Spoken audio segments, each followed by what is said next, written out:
नमस्कार, न्यूज़ 18 जेके लच का डिजिटल प्लेटफॉर्म देख रहे हैं आप और मैं हूं आपके साथ प्रिया शर्मा। चीन के राष्ट्रपति शी जिनपिंग द्वारा हाल ही में लॉन्च किए गए के वीज़ा ने वैश्विक स्तर पर खासी सुर्खियां बटोरी है। ये नया वीज़ा जो 1 अक्टूबर 2025 से प्रभावी हो चुका है, अमेरिका के H-1B वीज़ा के सख्त नियमों और बढ़ी हुई फीस के बीच एक आकर्षण विकल्प के रूप में उभरा है।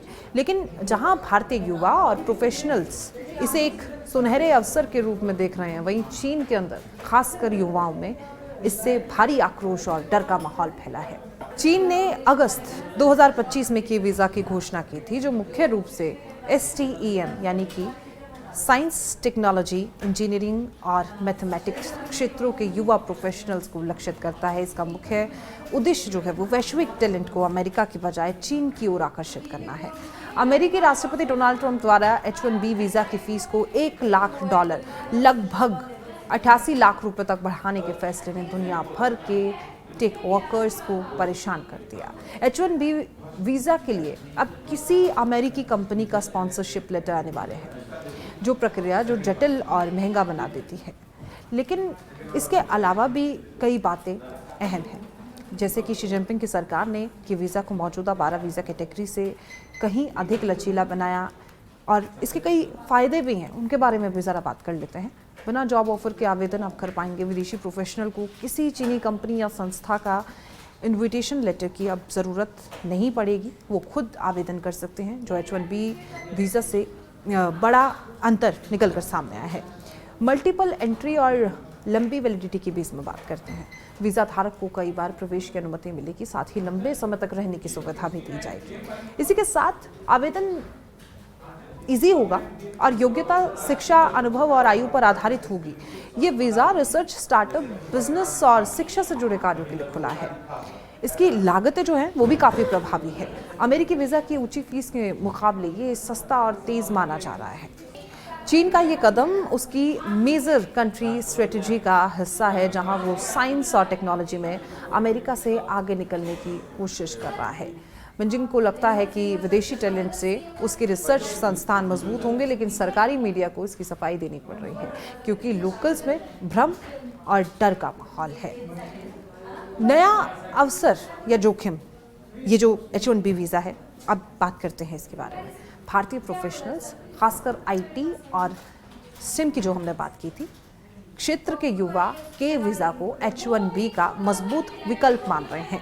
अमेरिका में वीज़ा लॉटरी और स्पॉन्सरशिप की समस्या से तंग आ चुके हजारों भारतीय इंजीनियर्स अब चीन की ओर रुख कर सकते हैं। सोशल मीडिया पर चर्चा हो रही है कि ये वीज़ा बिना जॉब ऑफर के चीन में नेटवर्किंग और जॉब सर्च की सुविधा देगा।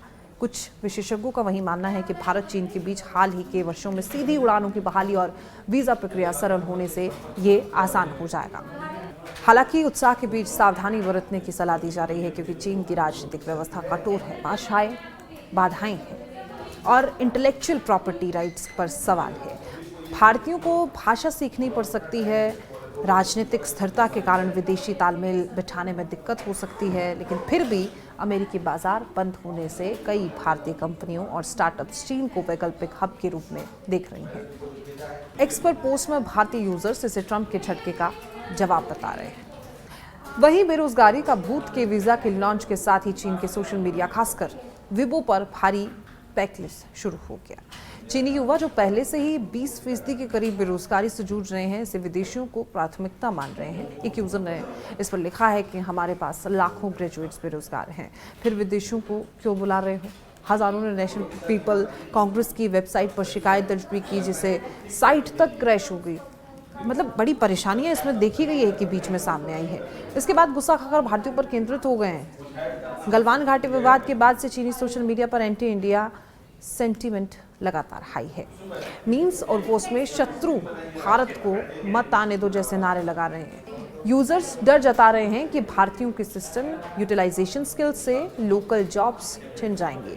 कुछ कंपनियों को पहले ही के वीज़ा होल्डर तुरंत उपलब्ध वाले रिज्यूम में मिलने लगे, जो आक्रोश को और भी भड़का रहे हैं। राष्ट्रवादी आवाज़ें इमिग्रेशन के अनंत परिणामों की चेतावनी दे रही हैं। तो ये कुछ प्रॉब्लम्स थी जिसके बारे में हमने ऊपर भी आपको बताया था, लेकिन चीनी युवाओं का डर इसमें लगातार गहराता जा रहा है। देश में मास्टर्स डिग्री वाले बेरोजगार बैठे हैं, ऐसा उनका कहना है, जबकि सरकार विदेशियों को आमंत्रित कर रही है। पूर्व ग्लोबल टाइम्स एडिटर हु शिजिन ने इसे चुनौती बताया, लेकिन कहा कि जॉब क्रिएशंस जरूरी है। सरकारी मीडिया ने सफाई दी है कि ये नीति गलत समझी जा रही है, लेकिन नाराजगी कम नहीं हो रही। तो देख रहे हैं हम किस तरीके से इस वीज़ा ने तमाम तरीके के सवाल भी उठते हुए नजर आ रहे हैं, लेकिन इसका वैश्विक प्रभाव और चुनौतियां क्या है, अब उसके बारे में बात करते हैं। ये वीज़ा अमेरिका चीन टैलेंट वार का हिस्सा है। ट्रंप की पॉलिसी से प्रभावित भारतीय और अन्य देशों के प्रोफेशनल्स अब चीन की और देख रहे हैं, लेकिन चुनौतियां बाकी हैं। चीन में सेंसरशिप, राजनीतिक नियंत्रण और कल्चरल बैरियर विदेशियों के लिए मुश्किलें पैदा कर सकते हैं। विशेषज्ञों का कहना है कि वीज़ा प्रतीकात्मक, लेकिन इम्प्लीमेंटेशन में पारदर्शिता की कमी है। भारत चीन संबंधों पर क्या असर पड़ेगा इस वीज़ा का? सीमा विवाद के बाद तनाव है, लेकिन आर्थिक सहयोग बढ़ सकता है। फिर भी चीनी राष्ट्रवाद भारतीयों के लिए जोखिम बढ़ा रहा है। एक्सपर्ट पोस्ट में चीनी यूजर्स भारतीयों को जॉब चोर बता रहे हैं।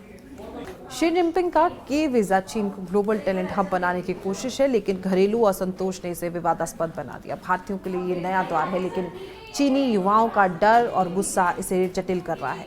भविष्य में ये नीति चीन की अर्थव्यवस्था को मजबूत कर सकती है या आंतरिक अस्थिरता बढ़ा सकती है। भारतीय प्रोफेशनल्स को सतर्क रहना चाहिए, जबकि चीन को लोकल जॉब्स पर फोकस करना होगा।